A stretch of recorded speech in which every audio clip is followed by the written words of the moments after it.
Houston's most listened to Desi radio show, Naya Andaz. एक दिन कुछ ऐसा हुआ कि मेरी दुनिया हिल गई। ऐसा तो मैं सोच भी नहीं सकता था कि ऐसा इस तरह होगा मेरे कुंबे के साथ। या अल्लाह, कोई है जो मेरे घर को बचाए, कोई है जो इस आफत से मुझे निकाले। इस तरह के मामलात मेरे घर में क्या होगा, अब क्या होगा?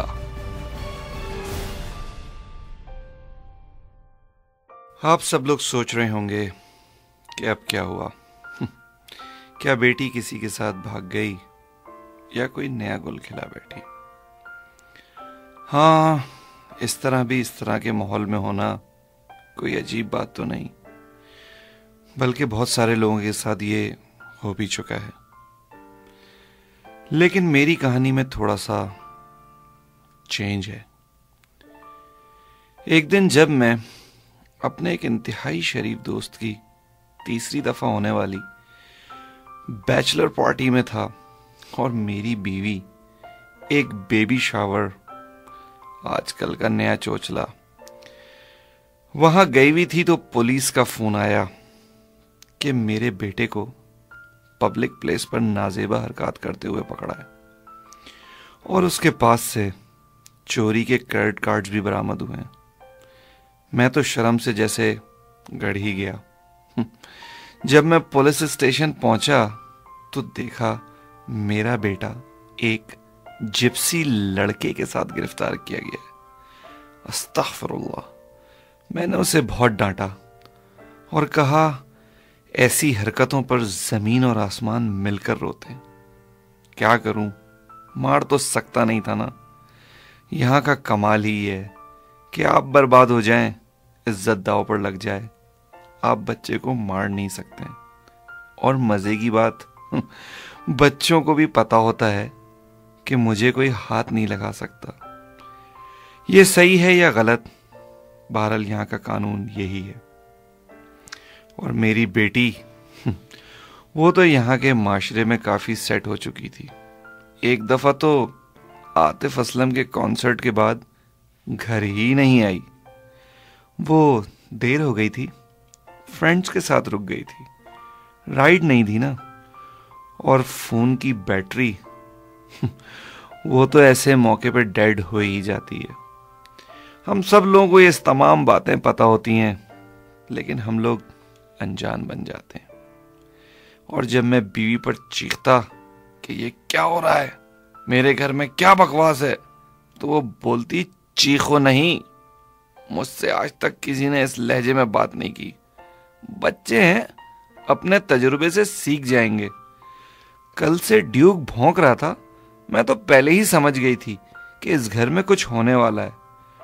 ड्यूक हमारे कुत्ते का नाम था, एक गोरे से अडॉप्ट किया था, अच्छी नस्ल का था। खैर साहब, अब पता चला कौन सी ग्रुप स्टडीज, कौन सा प्रोजेक्ट जो हमारे बच्चे कर रहे थे।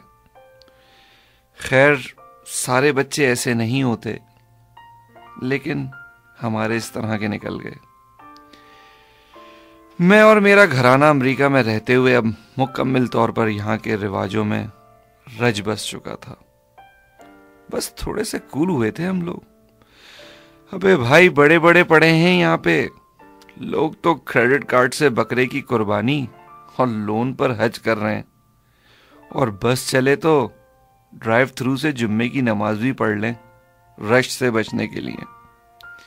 खैर, ये अल्लाह का और उनका मामला है, वो जाने और उनका काम।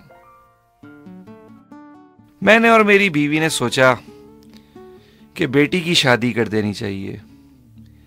मेरी बीवी का कहना था कि मेरी बेटी कहीं भी जाए, लेकिन रोटियां नहीं पकाएगी।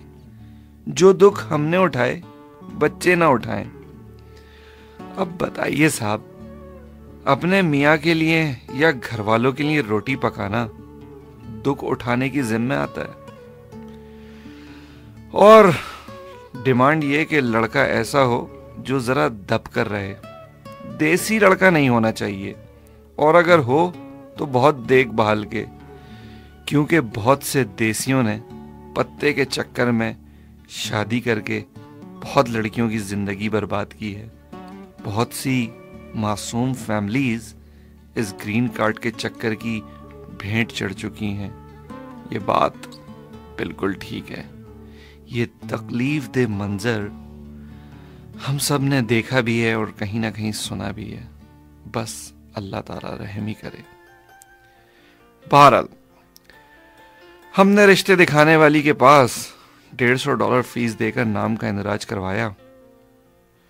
यकीन कीजिए, दूसरी शादी बड़ी उम्र, बगैर कागजात, नॉन मैट्रिक टाइप लोगों की लाइन लग गई। साहब, बहुत मुश्किल है कि कोई अच्छा रिश्ता मिले। लड़का पढ़ा लिखा हो, अच्छी नेचर का हो, लड़कियों की डिमांड गुड लुकिंग होना चाहिए। अरे भाई, जब ये सारी चीजें किसी में होंगी तो वो हम जैसी फैमिली से क्यों फंसेगा? वरना हमारे बेटे जैसा दामाद मिल सकता है जिसके कुछ और ही शौक हो। काश पाकिस्तान से कुछ ताल्लुक रखा होता तो इन संजीदा मामलात पर इतनी परेशानी ना होती। इस ह्यूस्टन में मैंने और मेरी पूरी फैमिली ने हमने थोड़ी बहुत कोशिश भी की कि अपना कल्चर और मजहब पार्ट टाइम लेवल पर अपनी फैमिली में इन रखें। लेकिन जब 3 मुख्तलिफ चांद हो रहे हों, यानी 3 ईदें, पाकिस्तान डे पर कम्युनिटी ग्रुप्स की भौंडी लड़ाई, तो कौन सा कल्चर, कौन सा मजहब और काहे का हम एक हैं का फलसफा। और सुनिए, इससे हटकर घर में पाकिस्तानी चैनल्स लगवा लिए।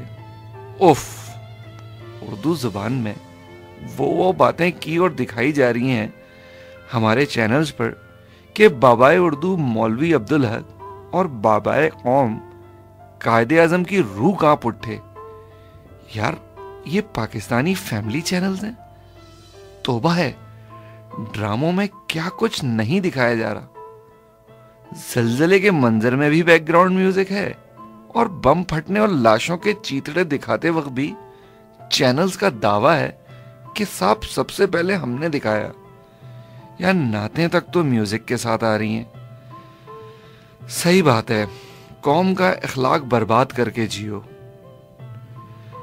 इसमें कोई शक नहीं कि मेरी फाइनेंशियल ग्रोथ बहुत हुई। जो चीजें कम से कम मैं पाकिस्तान में रहकर सोच भी नहीं सकता था, वो अल्लाह ने मुझे यहां दी।